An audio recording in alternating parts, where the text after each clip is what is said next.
finalized in place of Engineer Pradeep Chakraborty, Dr. G. Venkateshan, Assistant Professor, Department of Civil Engineering, University College of Anna University, BIT campus, who will chair today's session. I would request Dr. Venkateshan, please come on dais. And next,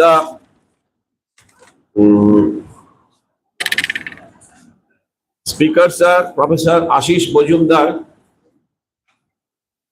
Dr. H.K. Ramaraju, Professor Ashish Majumdar, Professor, School of Water Resources Engineering, Jadavpur University, please come. Dr. H.K. Ramaraju, Vice Principal and Head of Civil Engineering, Dayananda Sagar College of Engineering, Bangalore, please come on that.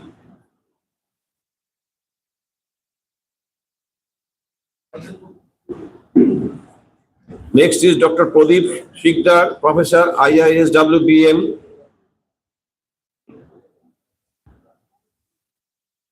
Dr. Asim Bhattacharya, who couldn't turn up due to his urgent work and he is out of station. In place of him, Mr. Bedmallo Nag will present his paper. Bedmallo, please come. Huh?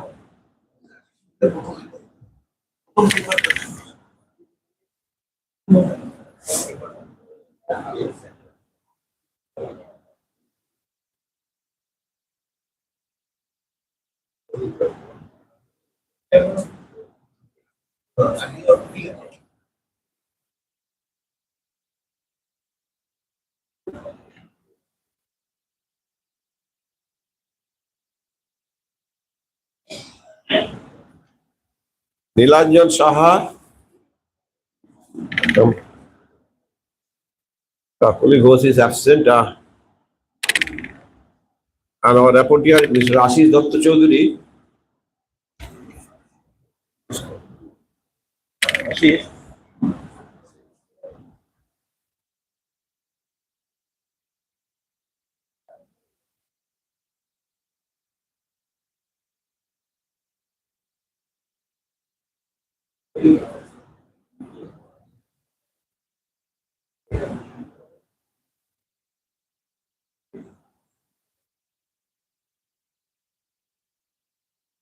So, without wasting further more time, I would request the chairman to start the session.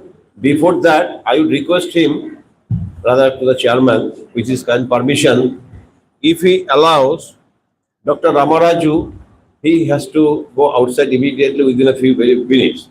I have taken the permission of the other members, so if you allow him to initiate the first speaker, it will be better. Okay?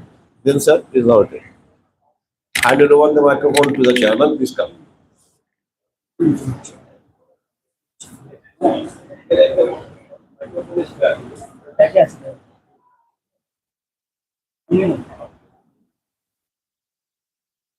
Good evening, participants. So, I have introduced that first speaker, Professor Dr. Ramaraju, is a distinguished professor in civil engineering and environmental engineering, who has past 30 years experience in field of civil and environmental. He has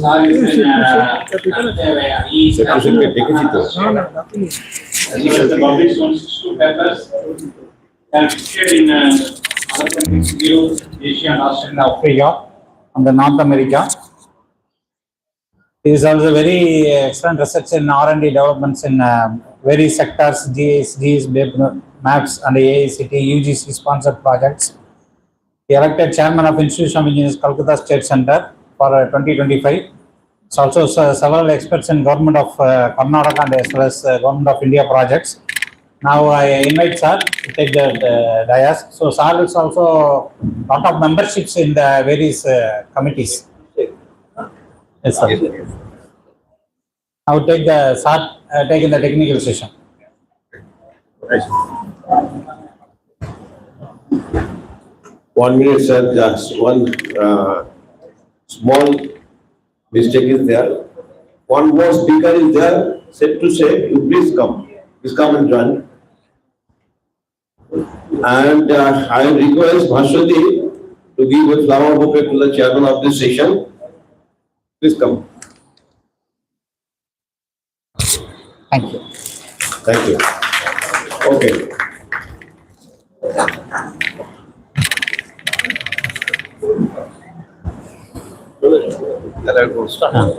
So session start. So 15 minutes presentation, 5 to 10 minutes have interaction for every experts.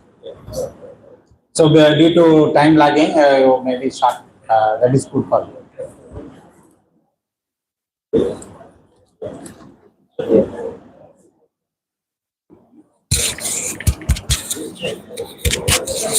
Good evening to all. First of all, I thank the organizers and the presidents of Institution of Public Engineering, Calcutta Center, for taking an initiative to host this national conference, which is the need of the hour. Basically, the innovative solutions for clean water supply and smart urban waste management with the circular economy. It is a good topic, which is going to create place today and tomorrow, with a certain good number of papers. Friends, now I am presenting a paper. 2024, a new government is formed in Karnataka.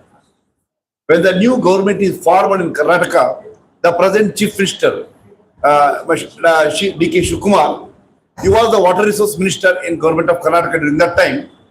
He took an initiative inviting all the public education institutions, students community, and inviting the opinions how to improve or how to name the Bangalore as the brand Bangalore.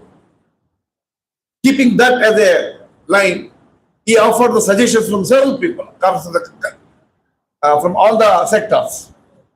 Open arrangement is given, and we invited the opinions from all the people.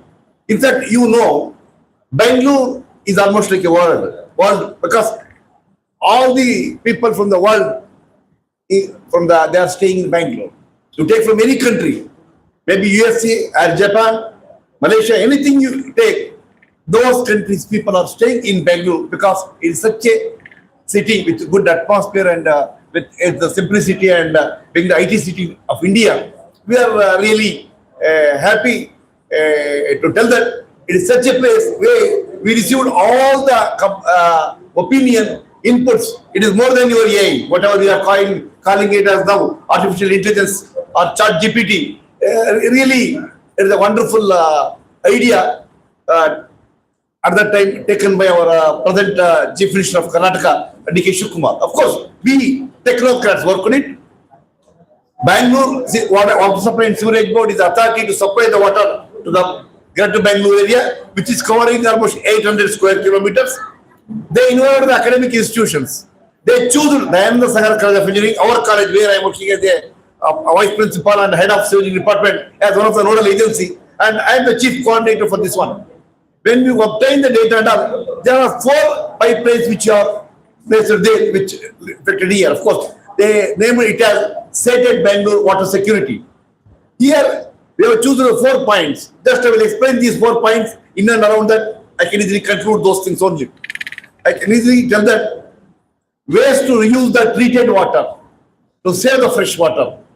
The first point what we considered is because we invited the opinion from all the people. We received almost 1,982 suggestions from the people that I have quoted here. That number can easily see. At the same time, which clearly tells that use of fresh water, other than that, use how effectively you can use the treated water. You could have seen when the construction work is going on, immediately they will use the water either via borewell or whatever the water is available, generally the fresh water for the building constructions and all. We clearly instructed that the people suggested that why can't we use the treated water only? Where the apartment, now in the decentralized processes, all the apartments, they are treating the water.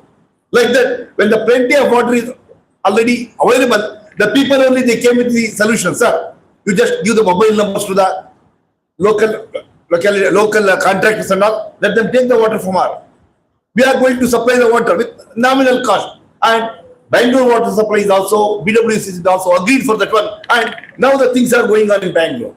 Now, the second point, rainwater harvesting to regenerate the groundwater table and for direct use of the proper storage with the pilot recharge methods and all. That rainwater harvesting, we don't want to talk more, but that is already implemented. In fact, Karnataka is the first state to implement the rainwater harvesting in all the angle in 2001 only.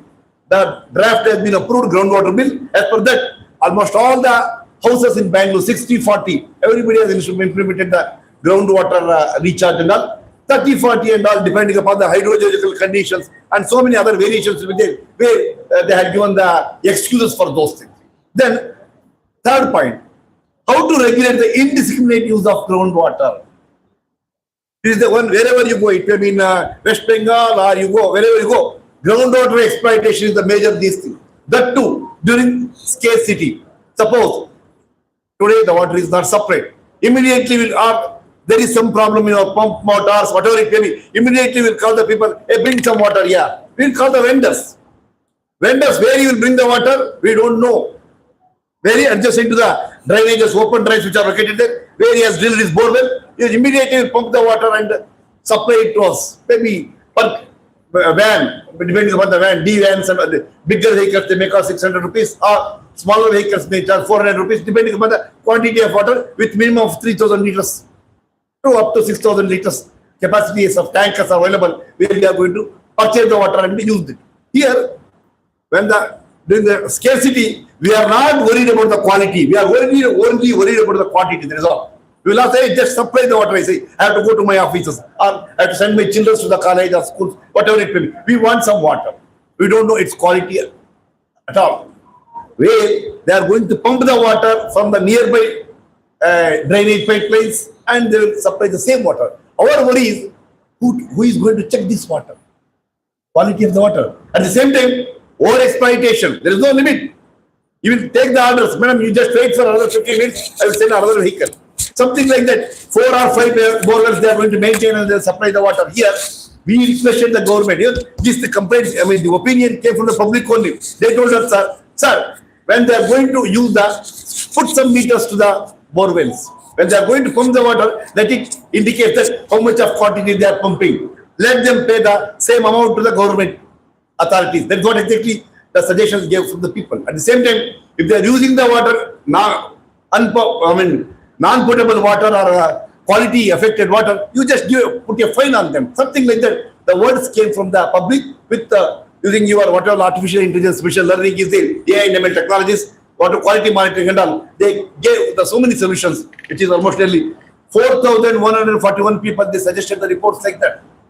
Again, using lakes as the source of water supply. As you know, lakes are the major source of any tanks. If you go back to the history, Bangalore is one of the places now. The hardcore of the Bangalore is 235 square meters. It costs 235 square kilometers. But now, Bangalore has expanded to 800 square kilometers, covering all neighboring the corporations and all, where you can imagine around almost 400 lakes were there.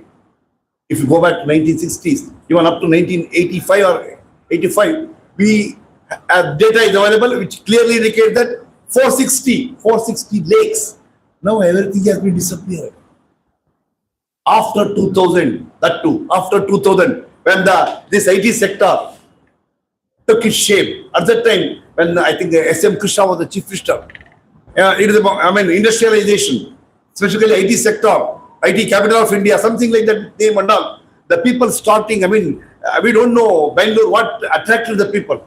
2000 onwards, whatever the cost, the site, 30-40 site, earlier it was just the mark of 10 lakh. It is just jumped to 80 lakh, 80 times, 10 times up to 1 crore, something like that. You believe it or not, in the hardcore areas.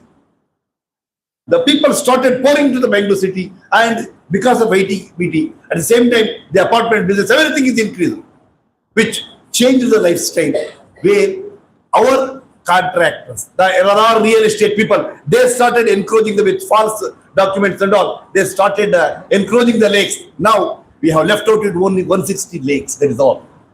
160 lakes that are majority of them polluted. There are local people. They have made their union and all. They are giving the. I mean, they are with the slogans and all. They are shouting, "Oh, you should not pollute the sources and all." Of course, now our request is how to use these lakes as a resource, how to protect these lakes. In the sense, we maintain some buffer zone, maybe 100 meters from lakes to this thing, setback distance should be maintained. So that the major problem is anthropogenic activities, where we will throw everything to the nearby areas only, and we'll almost several people have constructed their houses and they will connect their pipelines directly to the under drainage pipes, which is connected to the lakes and all. Something like that, or specifically runoff water. Runoff, when the rain comes, you know, depending upon the topography, the water moves. Gradient, see, God creation is like that. Generally, water moves in the downward direction. That too, earlier, if you go back to the history, several lakes were created. I mean, the ponds were created by the nature itself. The natural topography was like that. It is the creation of the God. Nobody has created, but we are experts in destroying the things. We change the entire topography. Whatever the topography is there, if the depression is there, immediately we fill the soil, make it there as a flat land, something like that. We have made, converted as per our requirements. That is all. No, sometimes you could have seen in the newspapers, when the rain comes, water pours into the houses and all, apartments and all, they started shouting, "Oh, the water has come. Nobody is bothering for us," something like that. Who has given the permission to them? Who has constructed the houses there? Where? Because it is all illegal construction, that is all. God creation is like that. Wherever you take if you go back to the 1940 or 1960s, you see the GSI maps, Geological Survey of India maps, how the drainage pattern is there. But we have changed the entire scenario because we are experts in that. We are born for that. In fact, we are born to destroy the nature only. Nobody is taking the initiative here. Today is the World Environment Day. It is our duty to protect our environment. We have to take utmost care to protect our environment. Anyway, let us come to the next final point. Any challenges which are not mentioned above, really, believe it or not, almost 1,173 the reports, I mean, the suggestions received from the public. They suggested in such a way, really unimaginable. Because as I already told, Bangalore is a hub. There are people from Australia, there are people from Japan, they are all staying in Bangalore. They give the suggestions. Go to our country, see that. And there are areas where specifically the percolation pits, inside percolation footpaths. If the footpath is there, you could have seen when the rain comes, runoff water and all, when it moves, that can be easily collected there through percolation. Yes, three more minutes. Yes, because that's why I'm concluding the main 4 points only, because these are the major points. I'm going to conclude from these points only. Here, which clearly reflects that whatever the runoff or rainwater is there, you collect it effectively. When one lake is filled, connect it underground so that can be, once it is filled, overflows that can reach to the other nearby tank, nearby lake, underground pattern. Through underground, lay the pipelines, number one. At the same time, wherever the open space is available, they create the underground service reservoirs. Collect the water there also. Decentralize the process as much as possible. These are the major suggestions gave, because I had visited, 20-25 countries I visited. But after this one, the Bangalore Water Supply and Sewerage Board, they sent me to Japan also. They are very clear. Whatever the technology people have suggested, they are all realistic. They are already implemented. So, our request is, water scarcity is not a major problem. Here, only thing is rain. On an average, 1,100 mm of rainfall is going to take place in Bangalore. Why can't you spare the runoff water? Store it effectively. Definitely that helps a lot. Almost, we need 1,400 mld of water. Now almost, Bangalore has got a population of 1.5, 1.4 crores. For that, we need 1,400 mld of Bangalore Water Supply Sewerage Board is supplying the water. In addition to that, we are almost using 600 to 800 mld of groundwater. Borewell water, we are exploiting and we are using it without any connections, unauthorized connections. Of course, we are pumping the water and we are using from the borewells and using that water as a resource. Almost 2000 MLD of water, million liters of water is supplied to the Bangalore to solve the thirst of Bangalore. Of course, for that we are happy. We are getting a sufficient quantity of water. At the same time, we have to congratulate our Bangalore. Bangalore BWSSP city board, it is a very good, all the technologies they have adopted. And Bangalore is one of the city which is using almost 80% of the whatever whatever the waste is generated, 1400 MLD of water, I told, it is water is used. You believe it or almost 950 MLD of water is treated in Karnataka, that is in Bangalore only. 950 MLD of water is treated from BWSSP and they are using the water, supplying the water to various purposes. In South India, in Asia, that if you take in India, Bangalore is one of the first city to use the recycled water effectively. We are using almost 65 to 70% of the water effectively for various purposes, non-domestic purposes. We are using the water, even if you believe it or not. So-called Bangalore International Airport, which is supplied with the tertiary treated water, which is supplied to those things.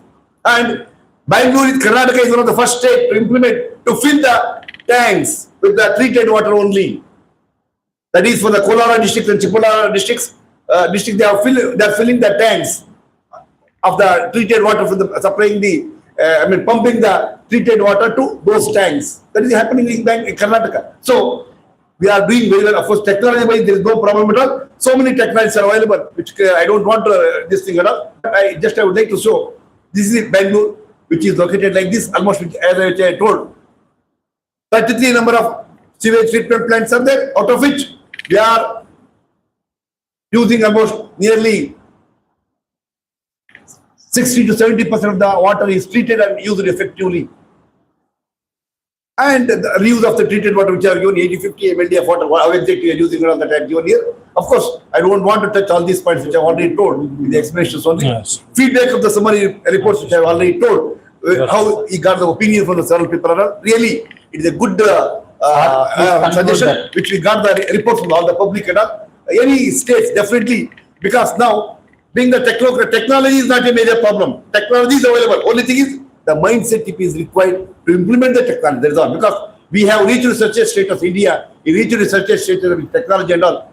Definitely there are good technocrats available. Only thing is we have to implement the technology effectively. The word effectively is very, very important. Then only we can survive and maintain the good scenario for the next generation to come. Thank you all for the opportunity given. So audience, any questions? One or two questions? Yes. Yes, sir. Rainwater administration. Yes, sir. How to maintain the quality to underground water in agriculture Yeah.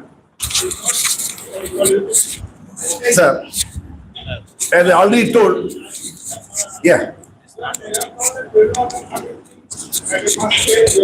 Yes, please. How to ensure the quality of the water being discharged so that the underground water is not polluted?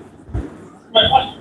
See, as far as the groundwater recharge is concerned, it purely depends upon the hydrogeology of the area.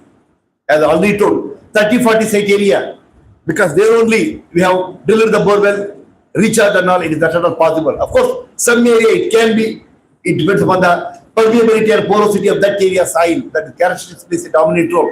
At the same time, as we already know, the borewell water is only 100 to 150 onwards only, we are getting the water. Of course, surface level, whatever this thing is there, whatever the water percolates, when it passes through the different layers, that reaches to the groundwater. At the same time, whatever soil, Mother Earth, she acts as a filter media. That's what you can tell. But there are cases where the pollution is going to take place, where leachate, because depending upon the percolation rate, which I already told, permeability of the soil plays a dominant role. There are areas prone to the contamination also, but there are majority of the areas where the contamination is less, because, as you know, rainwater is the purest water. Of course, when it flows along the runoff water and all, somewhere the contamination will be there. Somehow we have to accept the technology and treat the water resources properly before using it effectively. Yes, sir. Thank you, sir. Thanks, sir. Another point is that in Bangalore, the inbounding reservoir or lake Yeah. is mostly used.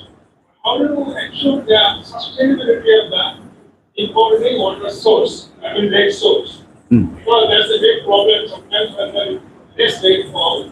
What you search for sustainability or what actions you are now taking for sustainability of the importing reservoir. Yeah. And also, for if I told that, the areas are connected. Yeah. So in that case, there is a possibility if the rains are connected. Yeah. No, that is a proposal strategy now. Under brand Bangalore, we have proposed the strategy. There is a possibility because rains are also septic and effluent also. come. Yes. So there is a possibility of high loading content. Yes, sir. Going for the level is already result. Yeah. So what action you are contemplating Yes. for sustainability as well as to Here you could have seen, because we have short-term measures and long measures also we suggested. As a short-term measure, we requested the government, and long-term measures also we have suggested. It was there in my PowerPoint presentation. Anyway, as far as the short-term, long-term measures, whatever I told, interlinking of the lakes or interlinking of the to via underground, that is long because it will not happen immediately. We suggested almost 1 year back.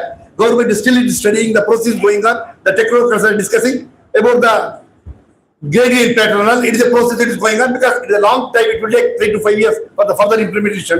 It will take its own time. Whereas short-term measures is considered, as you already told, our request is, first of all, create the buffer zones around the tanks. Number one, don't allow the effluents or nearby, whatever the things are, have a strict measure. And here, State Pollution Control Board has to act immediately by monitoring the inlets and all, number one. At the same time, de-silt the tanks. That is very, very important. De-silt the tanks, increase the catchment area. 100 meters we have requested them, put the boundary and all. De-silting helps you not only in recharge, at the same time, the storage capacity increases, nearby where water quality and quantity both are Thank you, sir. Thank you, Honorable sir. Yes, sir. Thank you. On behalf of IPHE conference, we thank for coming here for Yeah. presentation. Yeah. So we are emphasizing the both use conductive use of surface water as groundwater as a Bangalore city. So more needed for groundwater. Somewhere in Kaveri river, there's a intake from somewhere. Yeah. So most of Southern river is non-perennial river. It's not for coming through here. So that is also we understand that. So thank you, sir. Thank you for coming here. Friends, Thank you. I have a small suggestion here. You could have heard Mankutimana Kagga.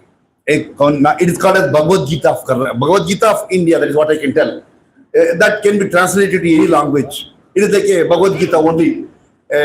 Mankutimana Kagga, DVG, Dr. D.V. Kundappa.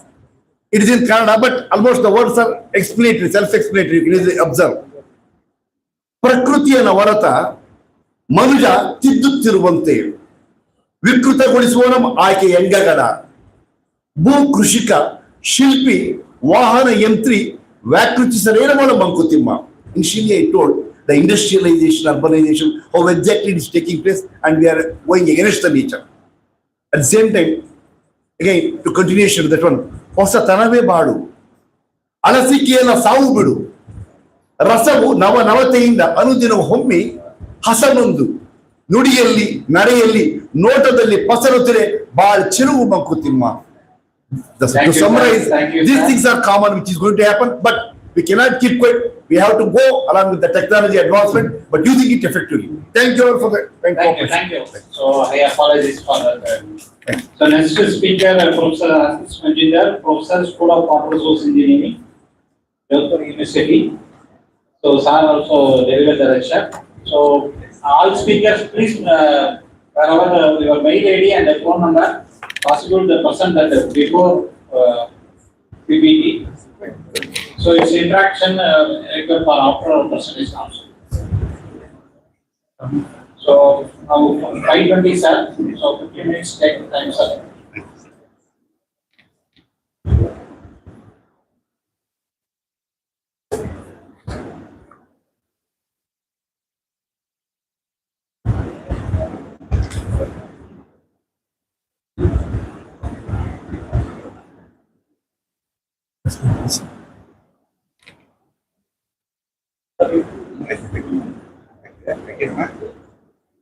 With all your permission, I will take it. Thank you all.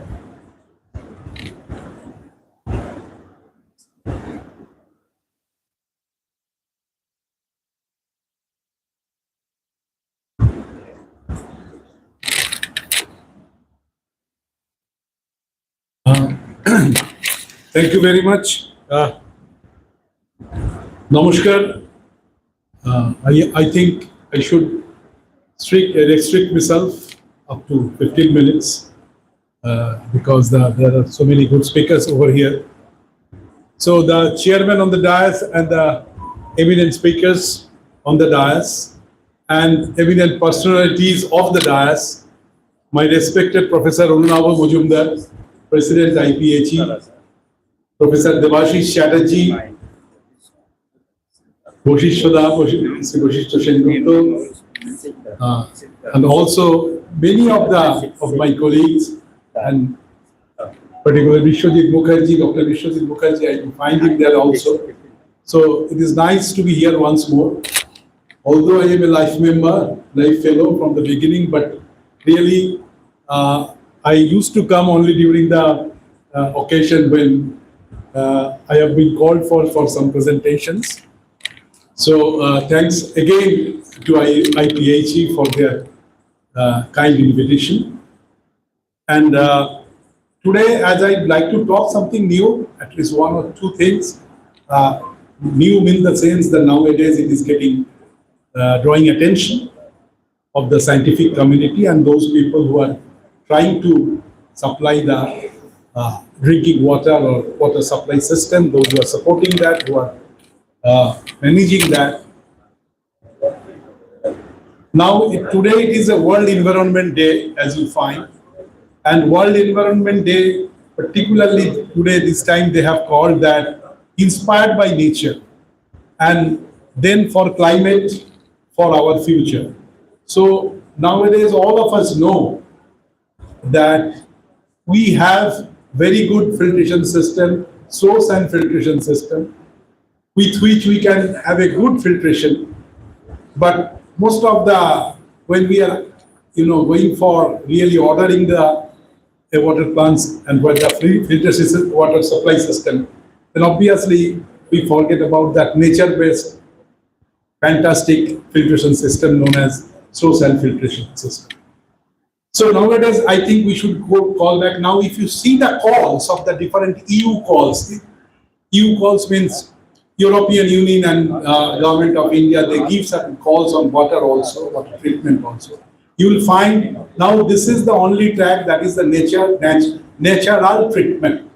Anything you could bring out about the natural treatment, how it can be taken up, is the first priority. So this is one of the very important aspects of our thing, that we should go back to the nature and we try to learn what the nature has taught us. And accordingly, we should develop our technology. Now you see, if you go to the management in the lower Ganga river basin, already it is managed. You all of us know that our Polta Water Works, which is formerly known as Indira Gandhi Water Treatment Plant, that really is still now giving a very good quality of water. So since I started my career from there till today, I found if you make any testing of the quality of water, that is fantastic there itself. It is equivalent to Scotland. They are proud of their Scottish water. We should be proud of this because these are all the same. And there are 38 probably source and filter beds. 36 or 38 source and filter beds, which are always in active conditions. So these are the things which is very, very important. Out of that, we are getting such a good quality of water.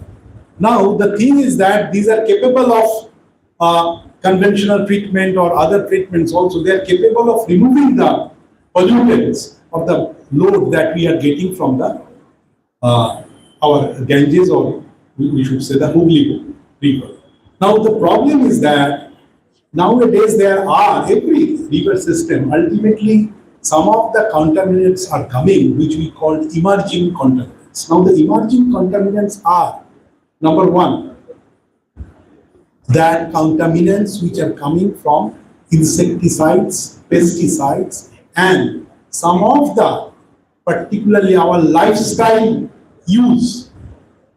We are using certain things, pharmaceuticals, all these things, which we are just throwing to the drains, and ultimately it is coming to the river system.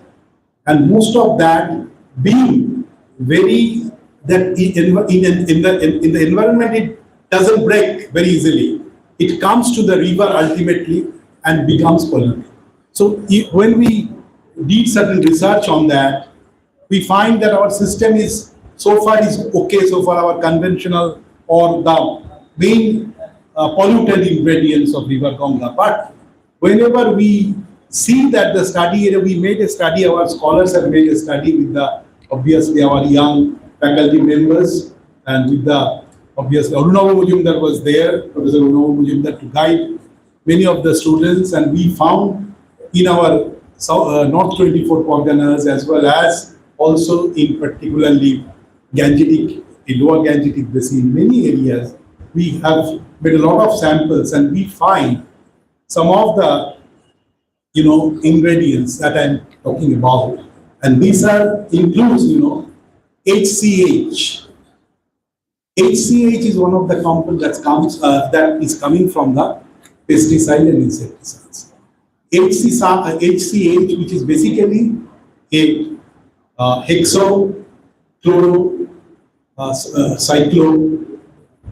chlorocyclohexane, and they are isomers, that is alpha HCH, beta HCH, gamma HCH, and also delta HCH.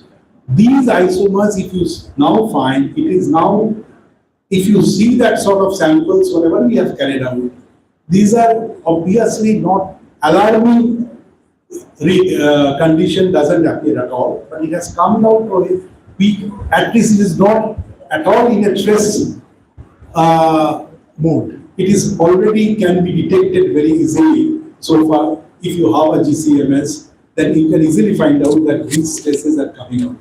And these, out of that, some are EDC, endocrine disruptor contaminants. So there are these sort of new things are coming day by day.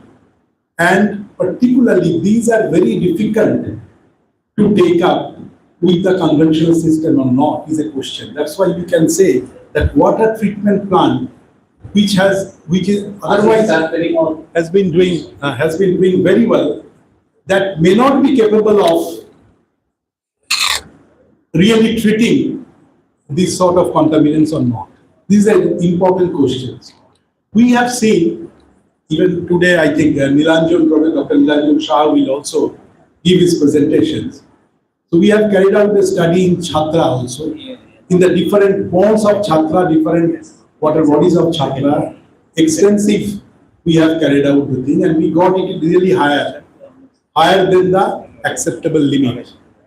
And then obviously we have to use a system which we call multi-stage filtration system, which is consisting of simply HRF, SSF, ACF, and with that also we are being capable. ACF is the activated carbon, and obviously the rest is this. We are capable of reducing it to a good extent. So that system will be elaborately described by him, and we will discuss with you all. So I'm not going into the details of that. So let me go, since I don't have much time. Design for physical and microbial control. This is what is very, very important nowadays, which I am calling you the emerging pollutants. And the removal efficiency, we should investigate. Government should do that because of the authority should do that, because we need to say whether our conventional system is capable of taking care of that or not. And in that regards, what is the efficiency of the system? It is very, very important and becoming important more and more the days to come. So with that, I would like to just show you how we are doing certain work, that is monitoring frameworks of river and drinking water surveillance is very, very important. So that's why I'm telling you, you need to, routine monitoring should broaden, multiple matrices reveal transparent, that you have to sure that the seasonal and spatial design is also essential. You cannot design now, very important, you have to really target some of the time, which is the most crucial. Now you see, we are nowadays government is giving very much emphasis on two things. One is GRBMP. What is that? Ganga River Basin Management Plan. And there are two plans coming out. One is called District Ganga Plan. Another is called Urban River Management Plan. District Ganga Plan, you see, we have designed it for the total district development. So far, the Ganga, that means particularly your water should not be affected. What should be our plan? Whether the total in that particular area, whether there is sufficient crematorium is there, what is the happening to the wastewater, what is if there is a municipal wastewater discharge, then what if whether that is directly getting discharged to this, whether there is any escaping or not, total status, present status of the district initially we evaluate, and then we see what is the key issues. Key issues means what the different departments related to water development, whether it is agriculture, whether it is a forest, whether it is a public health engineering department, whether it is a municipal engineering department, all people are being concerned. They are all taken in the meeting, and we make this sort of, analysis with them. We call this is the meetings of the different district Ganga plan working group, and accordingly, ultimately, we make a thing, which is presentable in the sense that next 5-year circle, what are the activities government of India will try to fund. And that area, actually, this is coming up from the district level, so that real problems can be addressed. It is not a top-up approach. From the people we are doing it, and then it is coming up. And since I have the opportunity to work with the DGP, District Ganga Plans, and particularly as a national expert, I was involved with GIZ to another German consulting agency, and now in West Bengal, the School of Water Resources Engineering has been entrusted for carrying out. Now 2 of our districts, one is Nodia, another is Hooghly, we are carrying it out and extensively. Already we have done 2 sort of things, that is what is situation there, we call it situation analysis. Then we have gone for what is the key issues, what is the priority areas determined by the water officers related to water departments.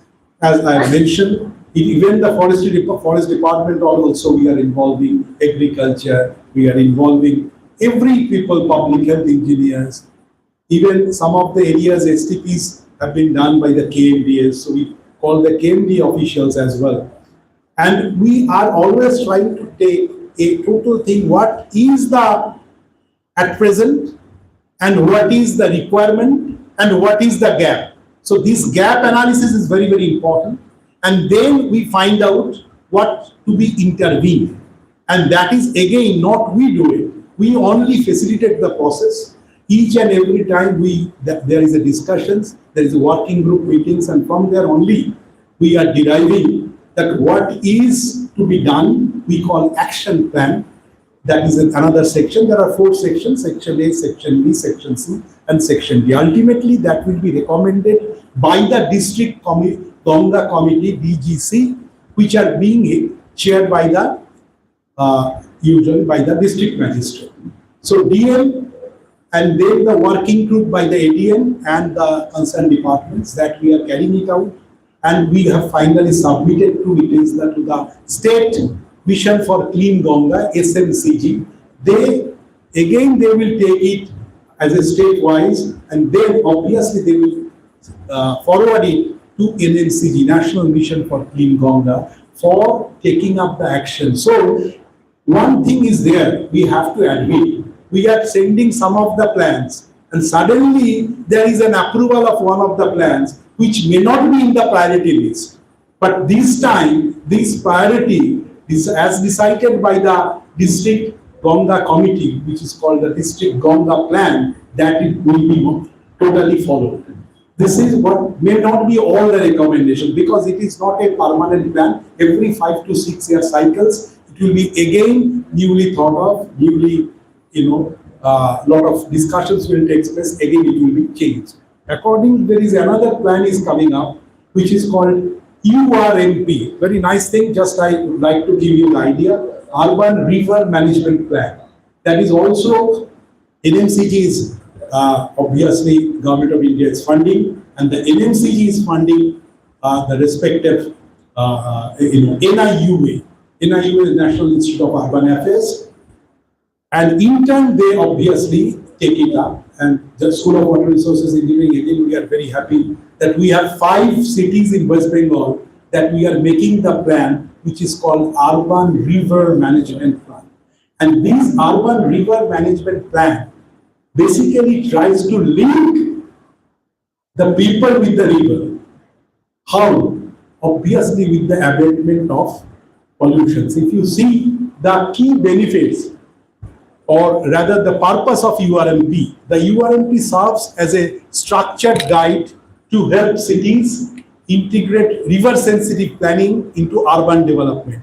Here are the cities that has been entrusted to School of Water Resources Engineering. They are also, Aruna Voda is very much an advisor with us. There are 5 cities, West Bengal, there are 5 cities. One is Howrah, other is Navadvip, Asansol, Durgapur, and Shiliguri. So these 5 cities, obviously we are trying to develop those cities in the sense that the plan that we try to develop, obviously the people will, again, it is also in the same mode that all the concerned officials will be there, but it will be only city-centric. So next is it ensures systematic intervention to rejuvenate, maintain, and sustainably manage urban river stretches. Yeah. Okay, sure. The framework promotes a balanced approach incorporating environmental, there is a very important 3 pillar of it: environmental, economical, and social. And fourthly, developed jointly by the National Mission for Clean Ganga and National Institute of Urban Affairs. And we are getting certain key benefits out of that.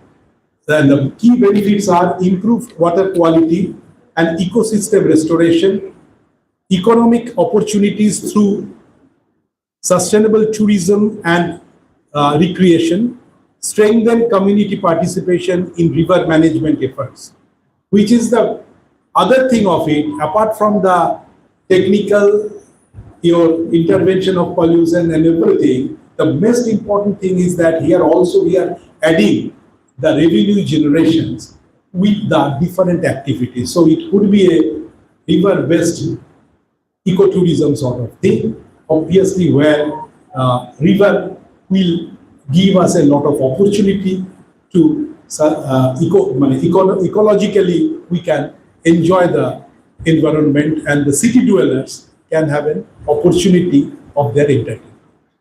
So this is what is the concept of really linking the rivers with the urban.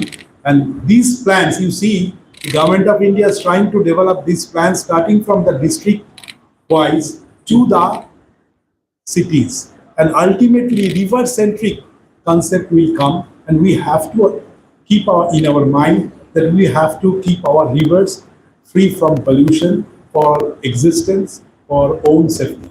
Thank you very much. Participants, questions, audience. Yes, sir.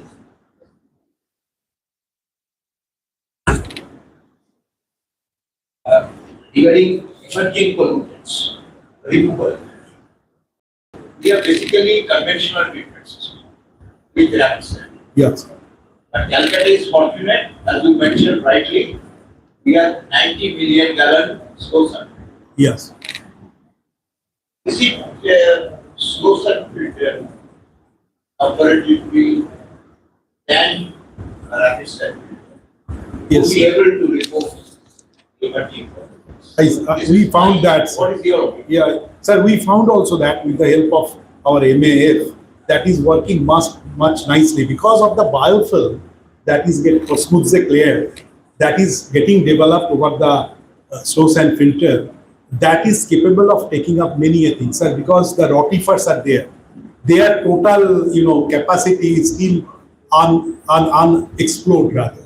If you see the cyanobacteria, so their capacity of also tackling the water so there are many things which as an engineer, as you know, sir, many a times we seek the help of even the particularly those are doing this recognition of the plants, recognition of the particular vertebrate there or invertebrate there, which are playing a very important role, microorganisms. Still, we are not getting able to get all the particular elements and their particular function on that. Yes, rotifers, we can say something, but I think there needs a lot of experimentations to be done, and there is a lot of opportunity, and the future hope is with the slow sand filtration system.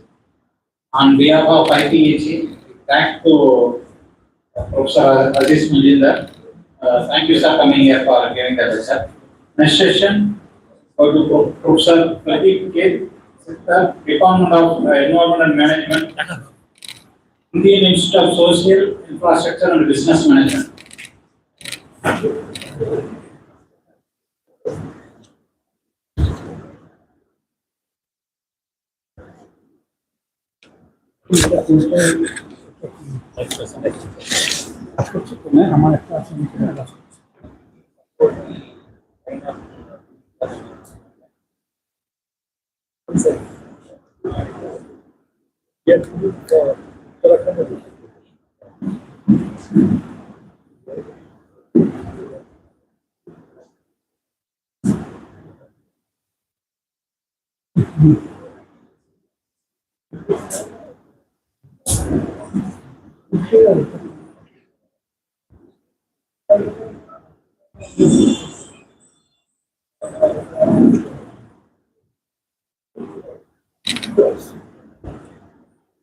Time 5:45. Action possible to close.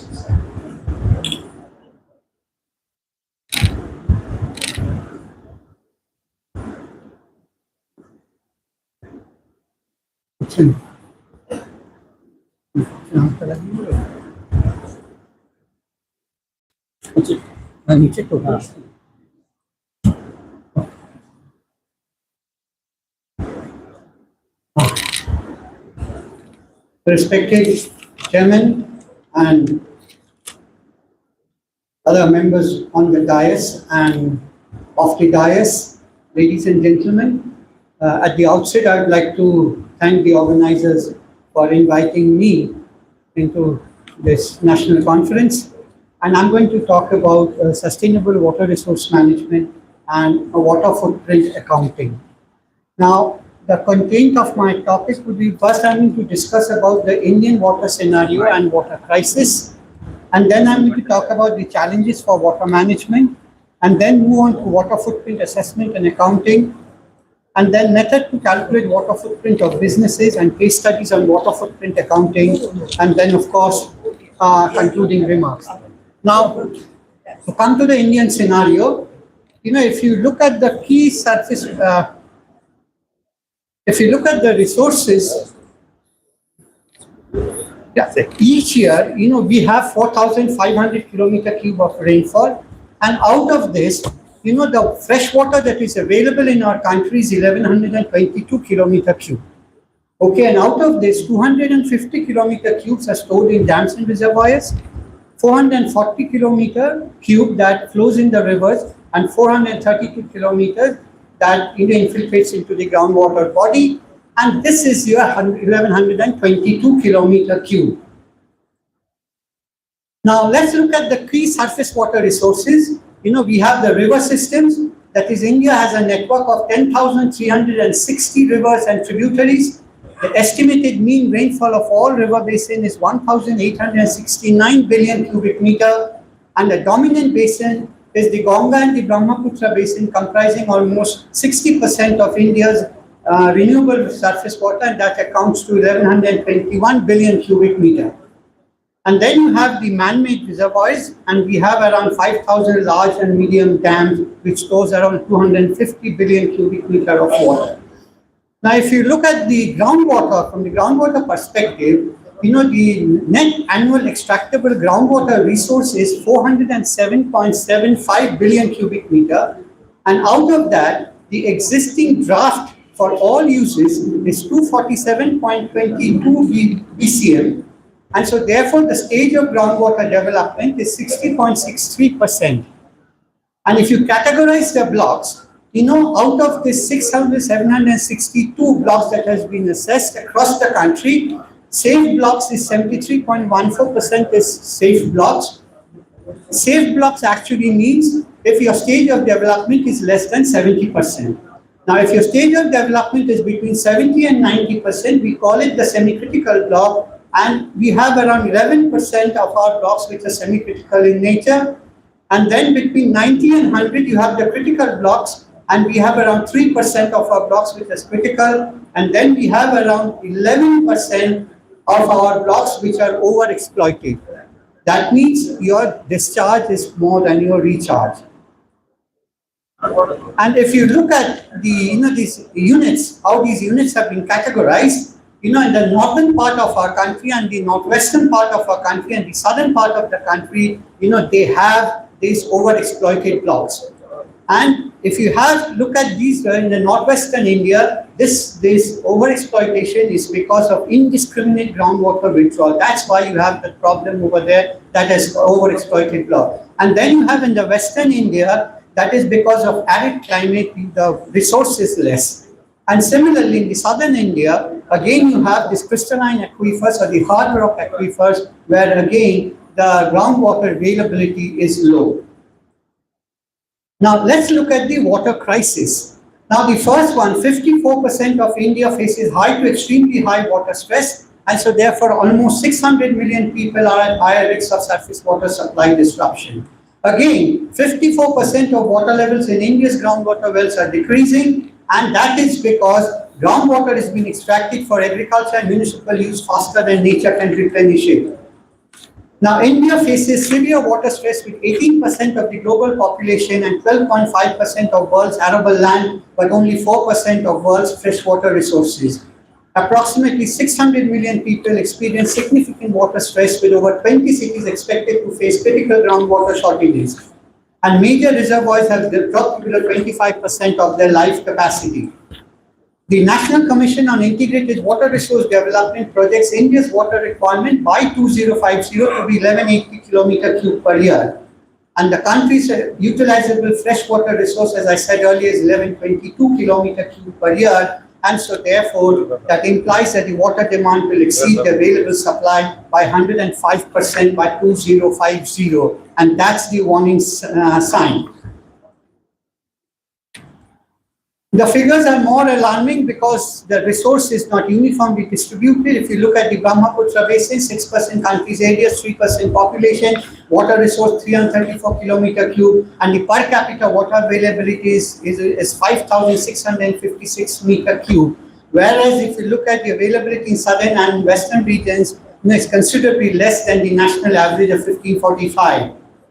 Therefore, with only about 4% of the world's annual freshwater water, India is water deficient, and major part of India will experience droughts and famines much before 2050, even if you have normal monsoon every year. And again, if you look at India's groundwater quality problem, these are the small colored boxes you can see in all the states. There are problems. And if you look at West Bengal, if you zoom into West Bengal, we have actually 6 problems with regarding to quality, that we have chloride, high salinity, iron, arsenic, fluoride, nitrate, and I might add manganese problem also.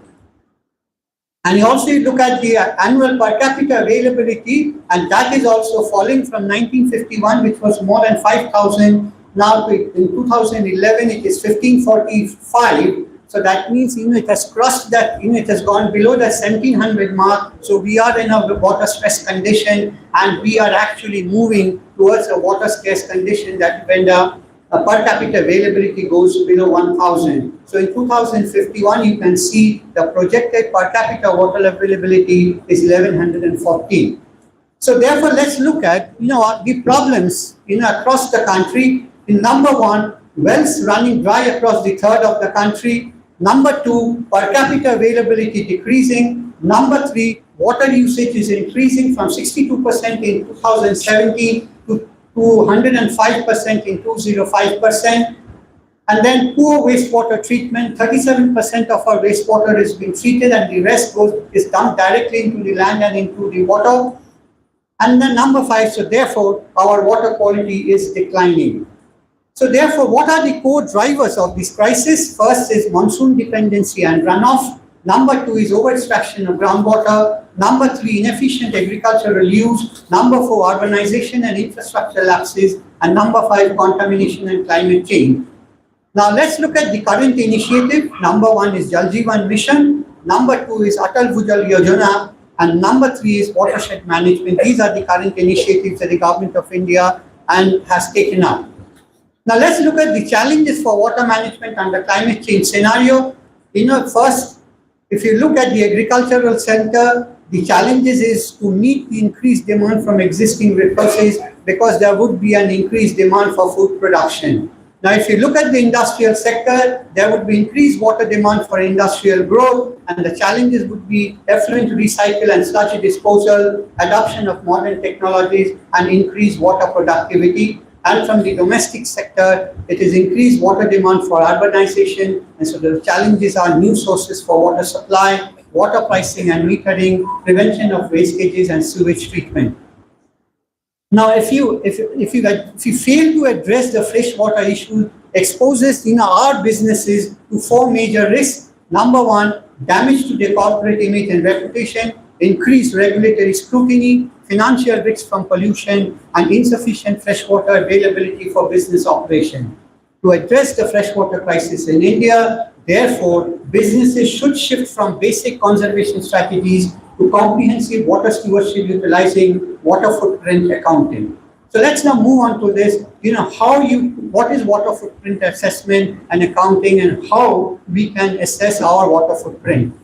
Now, the concept of water footprint was introduced in 2002 by Dr. Arjun Hoekastra from Water Footprint Network. It's an indicator of freshwater use that looks at both direct and indirect water use for consumer or producer. The water footprint of an individual, community, or business is defined as the total volume of fresh water used to produce the goods and services consumed by the individual or community or produced by the business. And the water use is measured in terms of volume of water consumed or polluted over time, including evaporation and incorporation into products. The water footprint can be calculated for specific product as well as for individuals, families, businesses, anything at any level you can, even at the country level also. Now, the components of water footprint, you have blue water footprint, that is your surface water and groundwater. You have green water footprint, that is the rainwater, and then you have the grey water footprint, that is which is an indicator of freshwater pollution, and which is associated production of product over its full life cycle, and it is calculated by the volume of water that is required to dilute the pollutants to an extent that the quality of water remains above the agreed water quality standard. Now, if you look at the water footprint assessment, there are four phases which calculates the green, blue, and grey water footprint. And each of these stages, assess the sustainability, efficiency, and equitability of water use and identify which strategic action should be taken. Now, let's look at these phases of water footprint accounting. Number one is the goals and scope, where we determine what will be included, excluded, and the rationale of footprint. Number two is the phase two, that is accounting and quantifying. You conduct quantitative data measurement on product life cycle in meter cube per ton of production, or meter cube per hectare of cropland, or meter cube per unit of currency. And in the phase three, that is sustainability assessment, you compare consumption to water resources and availability, and assess whether water is environmentally sustainable, resource efficient, and equitably allocated. And in phase four, that is response and formulation, you determine what actions can be taken and formulate response strategies that can be implemented to reduce water footprint and improve its sustainability. Now, water footprint assessment addresses the question regarding the relation of water use, scarcity, and pollution to human consumption, production, and trade. And this foundation of this water footprint accounting is built on four basic thoughts. Number one, that fresh water is a global resource. Number two, freshwater renewal rates are limited. Number three, it addresses supply chains and product life cycle. And number four, it examines both blue and green water consumption along with the issue of water pollution.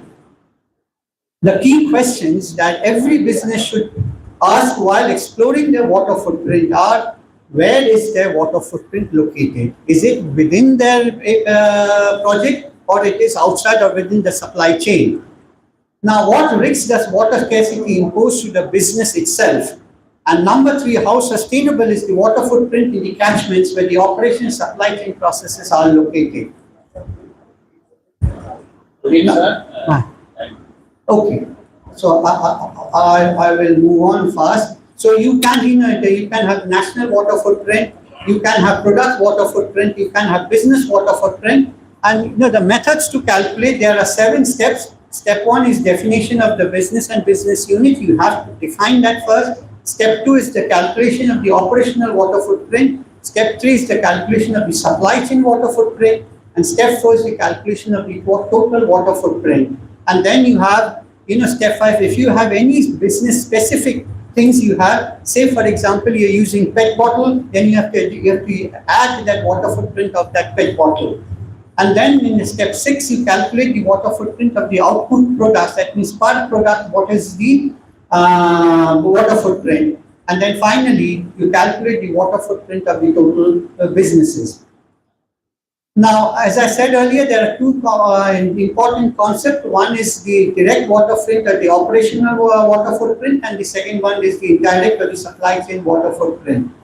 And then, I'm not going to, because, these are all given, how to calculate the equations. All these are given in my write-up. It's there. You can go through that, I don't want to do. So let's move on to this case studies. So let's first look at Coca-Cola. Coca-Cola, approximately 85% of the total water footprint of the products is attributed to the agricultural ingredient. And that is sugarcane, sugar beet, corns, fruit, and supply chain, particularly, farming. And the company estimates the water footprint of cane sugar is 1700 liters per kg, corn 1200 liters per kg, and beet sugar 920 liters per kg. The company works with their suppliers globally to understand the water footprint across the value chain, because this is important, because their maximum water footprint is in their supply chain. So if Coca-Cola wants to reduce their water footprint, they have to look into their supply side. Then water footprint of 1 liter of PET bottle, this was calculated by Tandon et al. In 2014. And according to his calculation, the water footprint of 1 liter of PET bottle is 17.41 liters. And the study showed that material production consumes the most water, whereas process requires a smaller portion of the total water and energy. Thus, by optimizing water usage in material production, the water footprint can be reduced significantly. Now let's look at another example, that is the Segura River Basin in Spain. Accounting methods in this basin monitor green, blue, and grey water components to evaluate aquifer exploitation and wastewater pollution. This framework, integrated into hydrological planning, enables authorities to predict water availability and assess treatment plant effectiveness. And the 4th one is the government campus at Thiruvananthapuram in Kerala. An assessment of this Kerala government secretariat identified a per capita footprint notably above the national average footprint of 980 meter cube per capita per year. The study led to actionable efficiency strategies such as implementing micro irrigation for landscaping and constructing a 100 kiloliter rainwater harvesting tank. And these are, again, some of the product water footprint which you can see. So, for barley it is at 650, for milk it is 1000 liters per 1000 milliliter of milk, and for cheese it is 2500 liters per 500 gram of cheese, and there are others also. So therefore you can see the water footprint of these products is very, very high. Yes, yeah. So, so my concluding remarks are: globally groundwater present under tremendous stress. The impact of future climatic change may be felt more severely in developing countries such as India. In spite of modernization and technological advancement, businesses are still heavily dependent on the use of scarce freshwater resources. Then failure to address freshwater resources issue exposes a business to damage to its corporate image and reputation, increased regulatory scrutiny, financial risks from pollution, and insufficient freshwater availability for business operation.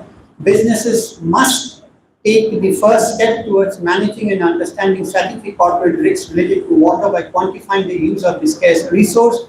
The organization must be clear on why it is undertaking the water footprint analysis and how it equalizes the results. Using water footprint as measuring units, businesses can further increase the product efficiency by reusing the same water resource and retreating the polluted water with necessary treatment. Now, steps to reduce water footprint of businesses, that is, reduce operational water footprint through water conservation, pollution minimization efforts towards zero liquid discharge, prioritize the reduction, reuse, and recycling of water, reduce indirect footprint by collaborating with environmentally conscious ISO certified suppliers and vendors, enhance transparency and accountability by setting quantitative water footprint reduction targets, implementing benchmarking and utilizing product leveling and certification. So we should remember that water is a right, not a commodity for our sons, for our daughters, for the earth and for the people. Thank you so much. Thank you, sir. Audience, any questions? Okay, thank you, sir, on behalf of IPHE. Thanks to Professor Pradeep, sir, for giving wonderful lecture on water footprint. Thank you, sir. Next, call upon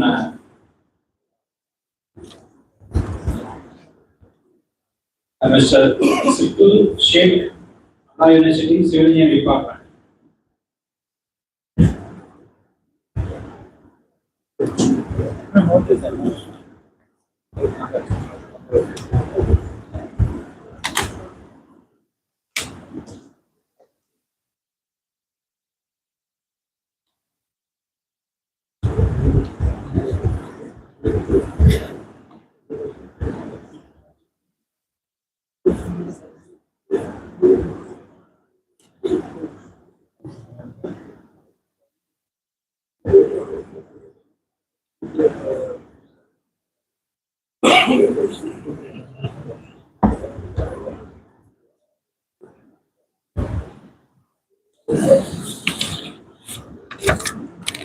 First of all, good evening to all. My name is Sepu Sheikh, and today I am going to present my presentation. Topic is an attempt to analyze the potability of the major surface water sources in Silchar Lake, Darjeeling district, West Bengal, India. The introduction of the presentation is the Silchar Lake is a major surface water supplying the drinking water in Darjeeling district. The water quality assessment is essential for public health and deterioration of potable water quality. And the contaminated water not only adversely affect the human health, but also it is also disturb the ecological balance. The potability analysis helps to determining the suitability of human consumption. The main importance and the objectives of this paper was to ensure the safe drinking water, to identify the potential contamination risk, support sustainable water resource management, and to assist the makers and local authorities. Who is next? And the main objective of the presentation is to calculate the water quality index, which was calculated by the Canadian Water Quality Index. Dr. And the main is to determine the In case of for Dr. drinking Bhattacharya, irrigation you please write down the purposes name. to suggest management He will measures to present. sustainable Last water one. use. Okay, fine. The area was situated in Silchar is located in 10 kilometers above the southeast of Darjeeling. And the lake is on the altitude of 8,160 feet on the top of the hill. The area town is the total area of the lake is 10.57 square kilometer, and population of the district is 11 lakh 8,805, which was borrowed from the census of the 2011, and the population density was 586 square kilometer. And throughout the year, the annual rainfall received by the lake is 2,500 mm. And below you can see the picture of the lake and the map of the lake which is situated in Darjeeling district. The methodology used to calculate the data, so first is data collecting, monthly water sample collected for the year of 2024 and 2025 from the West Bengal Pollution Control Board.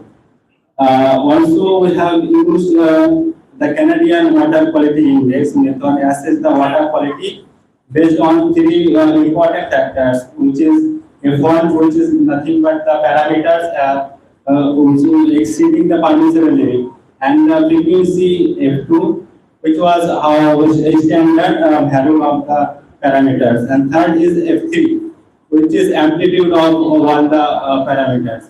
The second is these are the parameters that we have used to calculate and suggest for the future preferences. And next is data analysis. Data analysis used by, as I mentioned before, that the Canadian Water Quality Index. There is a software we have used for calculation of the data. And data is compared with the drinking water standard which was provided in the West Bengal Pollution Control Board website. These are the data given was given in the website of West Bengal Pollution Control Board, as you can see in the slide. It is for the 2024, and the next is 2025. And this is on the table of that we have got from the using by the CWQI website after putting this 2025 and 2024 data.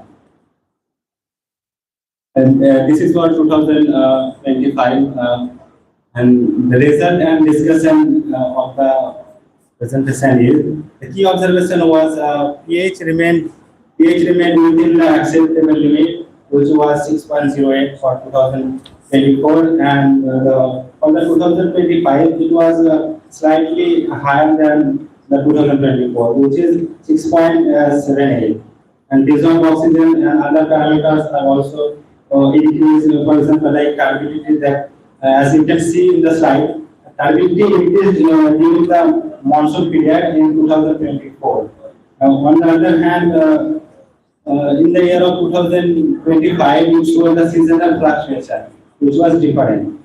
And the conductivity also and other parameters are effectively increasing in 2024 and 2025, as you can see in the slide.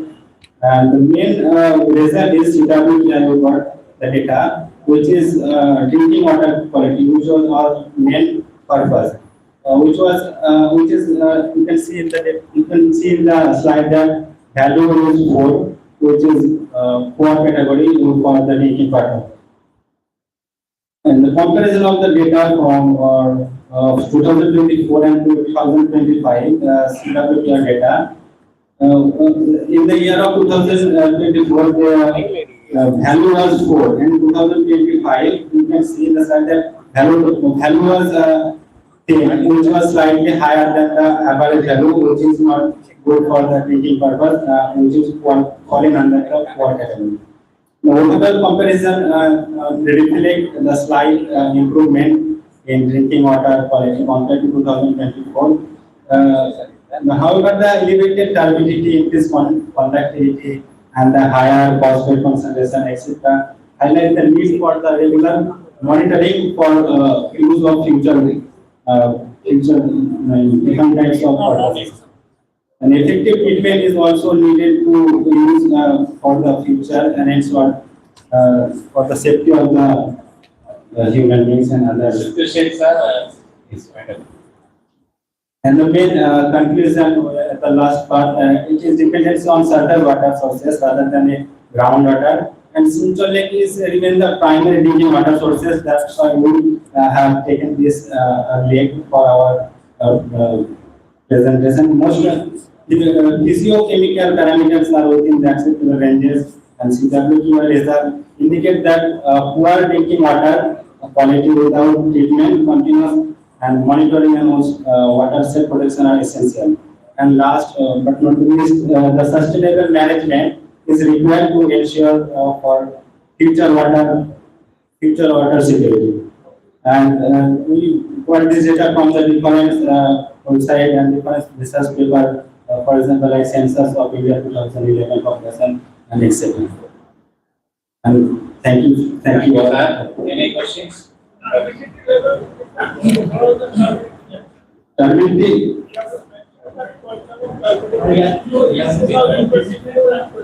Yes.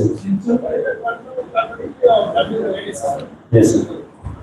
The turbidity level that is provided in the West Bengal Pollution Control Board, if it is below than 5, then it. I meant to say, in Chittor's grade, Yes. which you are telling, what are the turbidity level in the area? You also say 2025, you have mentioned in your project. Yes. How much you observed? It was less than 5. I think I don't remember the exact date.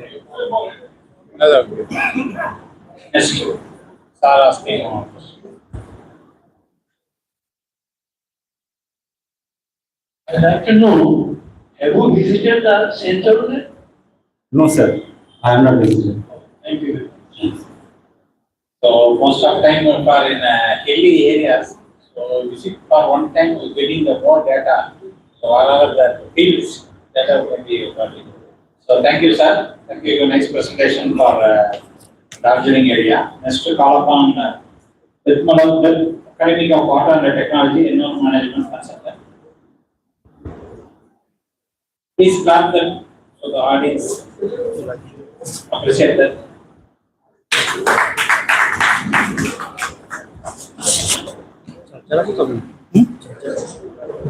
Charges?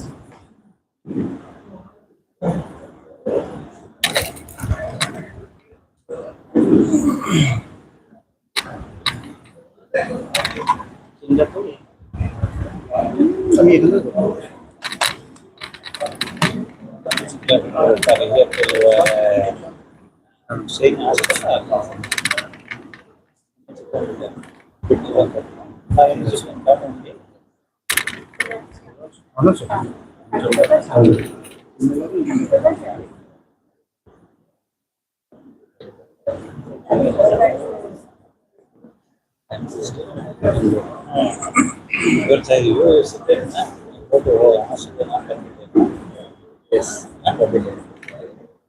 Good evening. I think I am the last but one speaker. So it's a very tough job. People are almost sleeping. What I can commit is one thing to the chairman sir of the session. Sir, I will complete within time. So I hope that I won't, I won't be requiring any reminders. Number two is that I promise to make it sometime, some interactive instead of a one-way dialogue. Going into the topic, we have been listening about various topics throughout the day. Has been a wonderful day to start with, and we expect we will have a far more interesting and encouraging a full day tomorrow. So Dr. Bhattacharya is not present here. He is into an Asian development project at South India. So I am presenting on his behalf. I am his colleague, and we are into water auditing and also green building audit plus energy auditing. So we are into hands-on, on-field professionals working into this site. What I can see is that there are students, there are my fellow countrymen who are extremely senior. So it's a very vast area of knowledge gathered in this room, and it's a privilege to be a part here. Going forward, what I will not touch is the first part, which is the introduction or the background. What is our water Indian scenario on the water scarcity? Because that has already been touched by our last speaker in a very prominent way.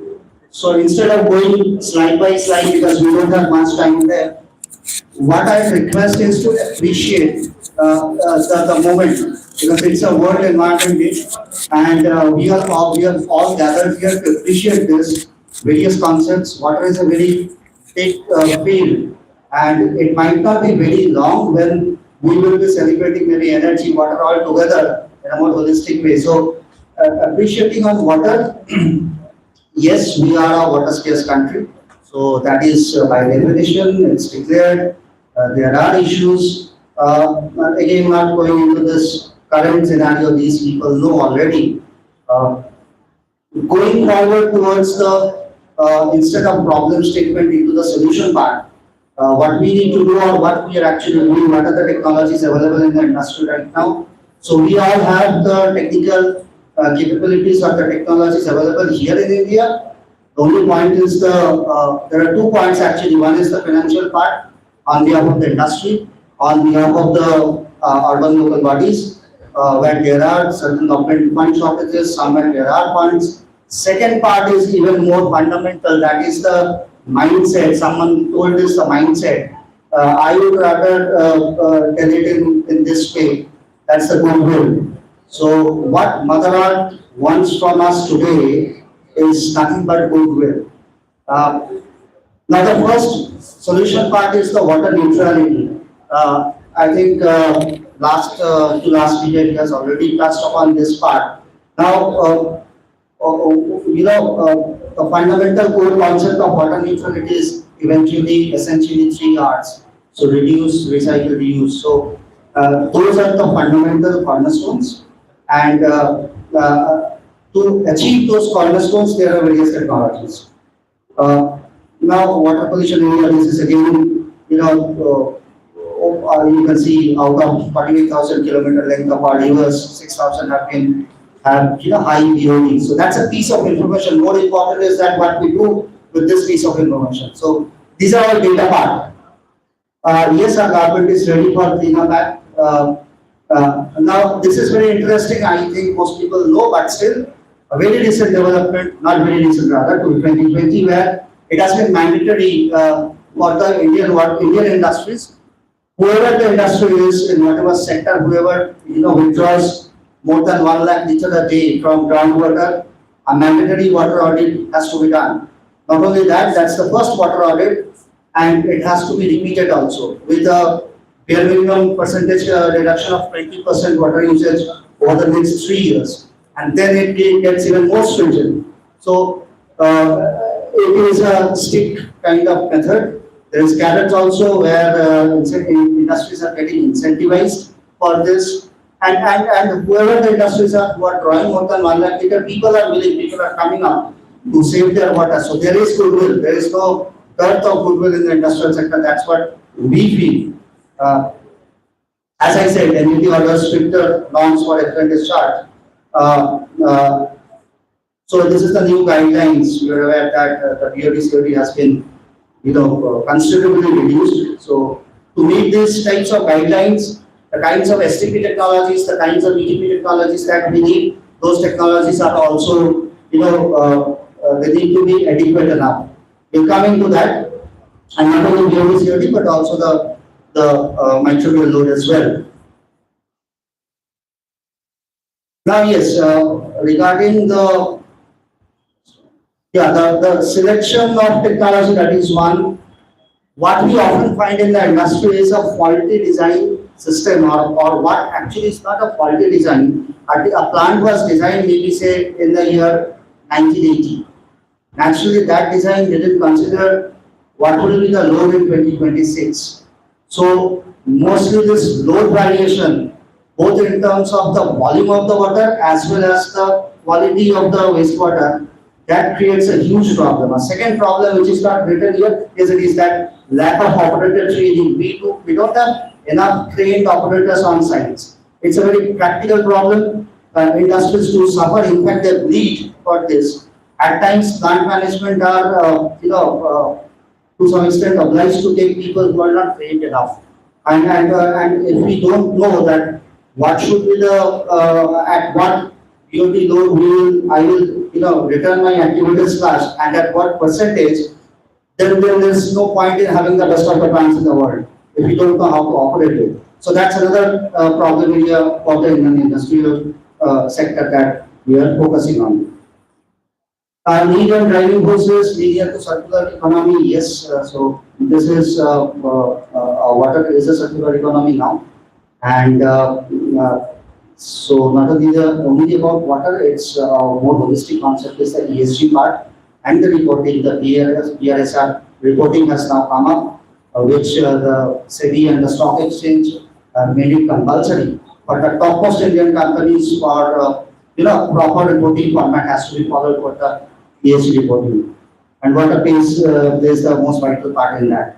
Now coming to the technological aspects, again these are basic. So we all know this, the primary treatment which mainly reduces the soluble solids and part of the POD around 20% or so. Second part is the heart of the plant that we say the secondary treatment objective is to around 80 to 90% reduction of the POD and the COD part. And finally the tertiary treatment that we seldom say the polishing units, to arrive at the NGT norms. So these are the essentially three steps of any treatment plant broadly. This is again a sequence of the treatment scheme. Again, I don't have much time, no time rather whatsoever. My asking this is maybe 22 runs per hour, pretty difficult, but so not going through the details of it. Still for a basic information. First part, as I said, screening where the coarse particles gets removed. Then the equalization, for those interested, it is a tank where the flow gets equalized because any plant, it doesn't get a normal flow or a linear flow throughout the day. There are load variations, flow fluctuations. So it is always better for the plant to operate at its peak so that it gets a uniform flow. So that's one of the major functions of the equalization tank. Then the coagulation happens. We use polytetralides, alums, and other chemicals are required. So there are cationic component of it, anionic part of it. We do charge neutralizations. All of these technologies are into there. The next process is the aeration tank and the reactor, the biological reactor, basically the Rayleigh calculator that we see. The tube settler part is shown separately. Mostly what happens, tube settler is a settling technology where the surface area gets increased. So we don't have to construct bigger tanks. Instead, in a smaller circular tank or a rectangular tank, tube settlers can be installed to increase the effective circular surface area. Also, the sliding of the particles becomes smooth or effective at around 60-degree angle.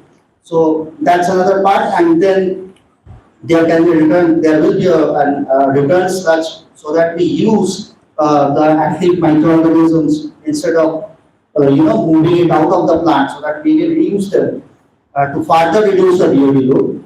Finally, the sludge pit where the sludge goes from the clarifier hopper, and the supernatant goes to the activated sand filter, activated carbon filter, so that filtration system is there. There is also a sludge dewatering system, very important, where it is extremely important in today's scenario where plants are moving towards ZLD capacities. Everybody is aspiring for ZLD, that is zero liquid discharge. A very costly item that is a challenge for all of us who are into design, who are into operation, who are into auditing and consulting build, because ZLD essentially involves extremely high cost, especially if we involve MEE, multiple effect, evaporators, they can go up to crores. The challenge here is we have technologies, how to have a ZLD plant at a lesser cost without compromising the quality of the final water. That's the challenge, that's where the design comes into picture. So that's another bigger discussion for our separate day. Yeah, sir, I got a reminder, first reminder, wrapping it up. So these are some of the dominating technologies in the field, not going and naming it. So DAP, we all know, MBBR, SPR, most of the common technologies. Now, this is again, this sequence we told for the ZLD plant, for the advanced wastewater, we use the EDP, ultrafilter, MCF, RO, these two, RO 1, 2, 3, 4, various stages can be there so that the efficiency goes up. Finally, an evaporator to achieve the zero liquid discharge status. So going through quickly, these are some of the plant pictures. These are some of the advanced treatment processes, very new, but yes, not very predominantly used, like advanced polymer technology, AOPs, and also the ceramic membrane filtration. Ceramic membranes are essentially extremely costly. Some case studies have been done in India, but not in a commercially successful, commercially not a very viable solution at this point in time. But research is going on in this. Zerity said, what is the Zerity system? We know that, so that essentially no water goes out of the plant or whatever is generated is gets used. This is again the same process schematic. You can see there at the phase 1, last step is recycle or reuse. This is the ME multiple level evaporator photograph. As I said, this can be a cost. Steam-based system is in a cheaper cost. Some of the case studies, these will take time to explain. But yes, what I will do is that, see, this is a water recycle industry, and this is in the municipal corporation, one case study. Second one is a food processing, where the organic load is extremely high. You can see the high purity level of around 5,000. In the paper, pulp and paper industry, these are, we can discuss offline also. There are multiple case studies that we work on.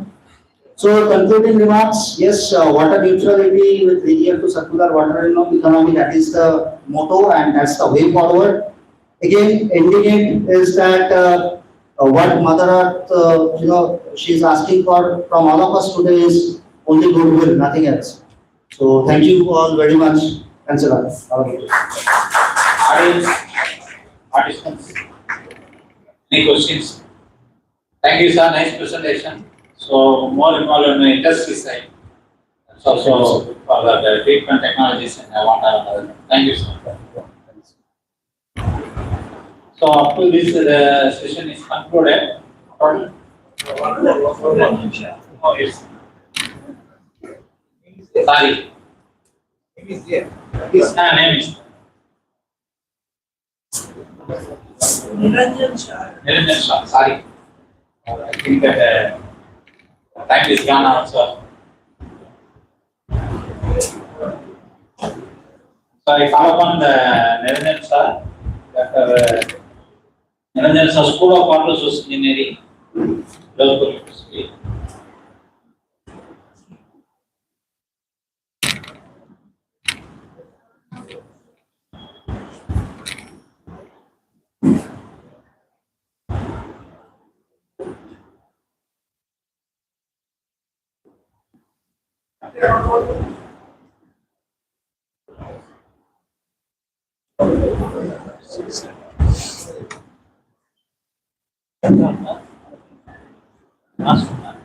Yes. After that, Good evening, everyone. With a special thanks to organizer and the delegates and the resource person on dais and off dais, all the researchers and the students. My name is Niranjan Shah. I have completed my PhD in 2026 under the guidance of Professor Ashish Molinder, Dr. Rondra and Dr. Gaurav Banerjee. And today my topic is for our discussion is the nature-based modified multi-stage filtration for the sustainable rural water supply. One case study has been done for the energy contaminant removal in the West Bengal. So basic background and the introduction, the present scenario which is cited in a Water India 2018. The 600 million people are in a water stress zone, and annually 0.2 million people have died due to inadequate water supply. So based on this criteria, the Jal Jeevan Mission has been approached, and in the overall India, around 80% rural water supply has been conducted with the Jal Jeevan Mission. In the scenario of the West Bengal, only 56,000 rural households have been connected still now, and there is still some pockets where the geogenic contaminants has been exposed and pipe water supplies cannot be reached. And for the rural area, there is also major problem for the pesticides contamination, because due to agriculture, there are several threats come under the fertilizer and pesticide contamination in the surface water bodies as well as the river. So in our studies, we are evaluating the optimization of these eco-friendly nature-based treatment solutions based on the multi-stage filtration for this geogenic contaminated region of the West Bengal. During that part, we are also studies or evaluate the water quality scenario of the specific location in the North Shore province. And also we are trying to elaborate the renewable efficiency of this each unit, which has been tested in a lab scale model and also applied in a field scale applications. And also we are trying to identify the renewable capacity of this chemical against the chemical pollutions and the pesticide from the surface water. And also at the end for the replication and upscaling, we are also trying to modulate the energy consumption and the cost benefit ratio for this application. So for the first stage, we have done a study only on this pesticide contamination in a several regions of the surface water bodies in the north-east corner, specifically focus on the spawn. And we also found that the several pesticide contaminants like alpha BHC or alpha ACH, beta ACH, PPDDT and delta ACH are the most high risks. For this region, one thing we have found that this pollutants or this pesticide has been banned for 10 years, but still this resistance pesticide is exhibited in their water bodies. So for specific application of our treatment process, we have selected an area is called as Tatra Gram Panchayat, which is situated in the North Chobis Pargana, Bahujia block, where 152 households have been selected for the field scale applications, and it has been found that the there in the populations is the economically deprived and have no safe drinking water supply, and also there are some potential for the perennial surface water sources. In this GP, the long-term trend of the arsenic contamination has been observed, and it is found that from 2017 to 2020, the level of the arsenic contaminations has been increases from safe limit of the 1.6% area to the 70% area for the higher. So for the adaptation of the multi-stage filtration, it has been some advantage that it has been proven technologies, and also the energy efficiency and can be made on the locally materials from the ordinary constructions, and it has efficiently removed the targeted pathogens and some pesticides.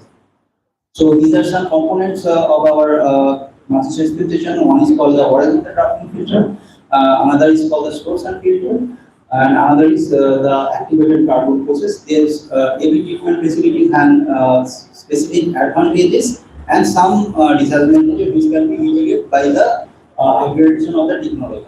So for our lab skills, as I mentioned, our study has been done in a two stage. One is the experimental setup in the lab scale, and another is a field scale application, where the lab scale has been done in a different flow conditions and different contaminations level. And based on the reliability analysis, we have identified that which will be the optimum solutions or optimum situations for implication of the field scale laboratory. And for the water quality monitoring, this kind of instrument has been used, like multimeter, GCMS, ICPO, spectrophotometer has been used for the water quality monitoring. So for the lab scale monitoring, the several condition has been provided that what kind of materials are there, what should be the SSL medias heights are there, what will be the activated carbon, what will be the grade are there. So different grade, different type, and different height of the materials are being used for finding out the optimum result, and it has been done by the different flow conditions. For the primary studies, we have found that from the HRF, this ammonia and nitrate are mostly removed by the process, and for the physical parameter like the turbidity, it is also been reduced around this 80 to 70%. There is after the treatment of the HRF, it is also been observed that the dissolved oxygen has been reduced less than 1 mg per L.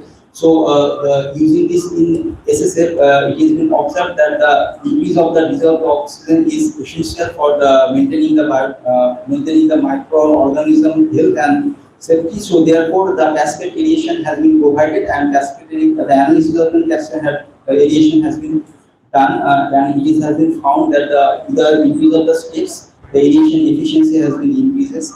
It is also been inversely proportional to the hydraulic loading rate, that means flow rate, that with the increase of the flow rate, the aeration efficiency is decreased. And for the slope calculation, it is also been found that slope is also an implementing point. With the lower slope, the aeration efficiency increases. With the higher slope, this is also aeration efficiency is increases. In the mid term, the aeration efficiency is lower. So therefore, the low slope formation has been considered. For our case studies, we are using the AI-based machine learning model, which is based on KNN, GPR, BTR, and RFR for the visual oxygen prediction, and we have found that the DVR has more potential to actually finding or predicting the water quality, the dissolved oxygen in our area. For the component-wide analysis, next we come to the SSL, and it also been found that the sufficient turbidity has been reduced, and also by the SSL system. It also been found that the overall removal efficiency has been varied 80 to 89%, and the most of the removal efficiency is done due to the surface, which is around 35 to 85%, 35 to 85%, and this removal also been depending on the individual layer formations, and based on the formation, this removal efficiency is increased. So there is also information and the pesticide parameter, or also the chemicals parameter removed by the SSL. There are some figures that how this this biolayer or smooth layer are being formed, and after scratching, how it is again naturally developed in the landscape. So for the overall performance, as I mentioned, the inner flow 4 flow rate we have studied, but here I am just only showing just one flow rate, where the inlet turbidity is around 100 NTU, and the filter have performance of the around 97% turbidity removal in this part. It is also been observed that the higher turbidity, the filter efficiency has been increased, but in some extent it has been observed that it cannot be reached less than 1 NTU. So it has been concluded that another protection unit like dynamic intake filter or upward level filter should be used for protecting the system from the higher turbidity load. And also it has been found that the phosphate removal is around 68%, and maximum it can be goes up to 80%, and iron removal is also in 80%. For the chemical, for the pesticide parameter, for the alpha BHC and beta BHC, it has been exhibited that the 97 to 96% removal efficiency has been observed within this our trial list. Also, like gamma ECH and the sarcomethane, around 71%, and the 97% removal efficiency has been observed. For the pathogenic contamination like total coliform and the fecal coliform, the 96 and 95% removal has been observed. So, for the reliability analysis, we have found that the 0.1 meter per hour flow rate in the SSL is considered the most reliable part. And for our field scale application, we are using this flow rate. So for the field scale application, this kind of the flow dimension has been provided. For protection, we are using this dynamic intake filter, then the HRF, SSL, ACL, and then it comes to the clear water tank, and after that, we are using DC injection for the distribution. So these are some locations which is being implemented in the field, and also these are the figure how it is being implemented and what is the improvement has been there. So for the result, it has been summarized in the field level that around for the turbidity around 96 to 97% average removal efficiency has been observed. For the raw water, average raw water turbidity is around 20.2 per ND. Also, there has been significant removal of the ammonia and this phosphate and iron has been observed. For the pesticide parameter, it also been observed that around 78 to 80% removal has been observed. For the beta BHC, delta BHC, albumin, beta growth. So these are some total figure which has been observed during throughout year in a monthly basis. So, 3 minutes. yeah. So, for the energy consumption, it has been observed that for the conventional treatment technology, 0.35 kilowatt per meter cube is power is required. For the advanced process, for which are being used for the pesticide reduction or pesticide removal, like ozonization and the river osmosis, are going up to 3 kilowatt per meter cube. For our case studies, we have been started with using this renewable energy like solar pumps with the solar cells, and it has been found that the daily energy requirement is around 0.24 kilowatt per meter cube, which is much lesser than the intensive advanced processes. So for the cost benefit analysis, the figure has been provided here for the pilot scale. What cost has been involved, and it also been found that for the maintenance part, what is the cost for production of the water is around 0.068 or 6.8 paisa per meter. As per the cost benefit analysis, it has been observed that the cost benefit ratio is 6.32, which indicates that it has been potential to replicate in several areas. So, for the summary of the finding that we have been evaluated that the performance under the control and change situations, it has been observed that overall, in a large scale, overall 90% of the iron removal has been also been found that it can be reduced less than 1 NTU, and overall 95% pesticide removal can take place. In the field level, it is also been indicated that the 99% pathogen removal is being observed, and average 80% pesticide removal can be take place, and also the turbidity removal is sufficient and come to the less than 1 NTU. So for the conclusion, it has been found that the slow sun filter should be improved with the aeration process for the better performance. Multi-stage filter should be improved in a field level with the integral filter and the horizontal darkening filter as a pre-treatment unit for the effective removal of the physical and the chemical pollutants. And also, in some extent, they can reduce the pesticide loads. And for the better sustainability, the catchment area protection is crucial for the long-term performance of the surface water treatment technology. As well as there will be some economical measures that included some behavioral practices, communication with the local peoples and the local government authorities to smooth running operations of this rural water supply by their own. So there are some references. Thank you. Thank you for all. Thank you.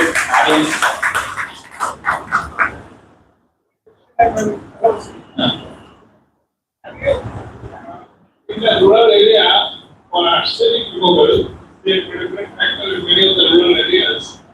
I heard that there is an area, annular very kind of such. We will treat and what is the such system. So practically, sir, what in my thesis I have doing the research on the surface water treatment, and you are mentioning about this arsenic contaminated region and based on the groundwater system, as you mentioning of the ferrous oxide removal. So I am not using this technology and do not done this research.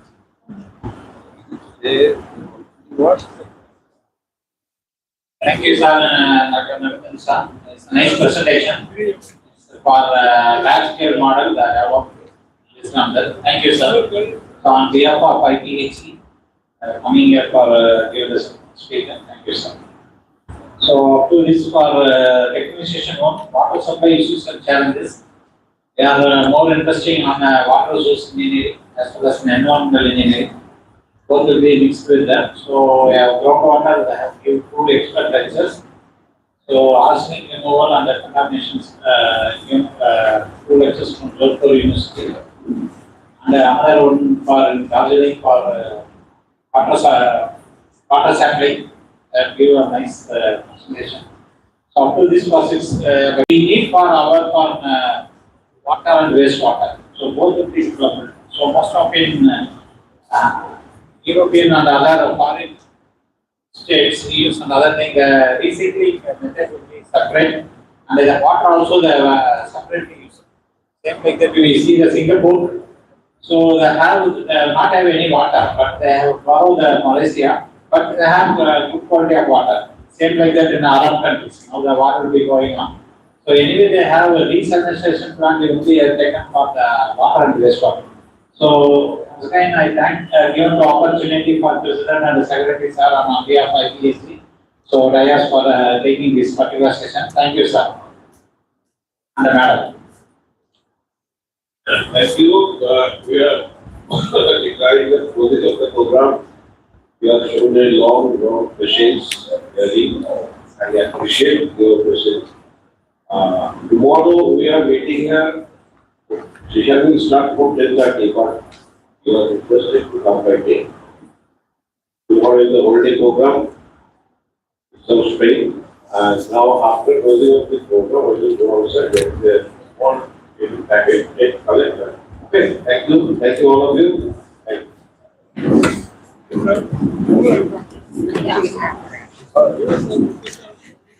এটা থাকে এখানটা, এটা তো থাকবে এগুলো, এইটা দিয়ে যাবো।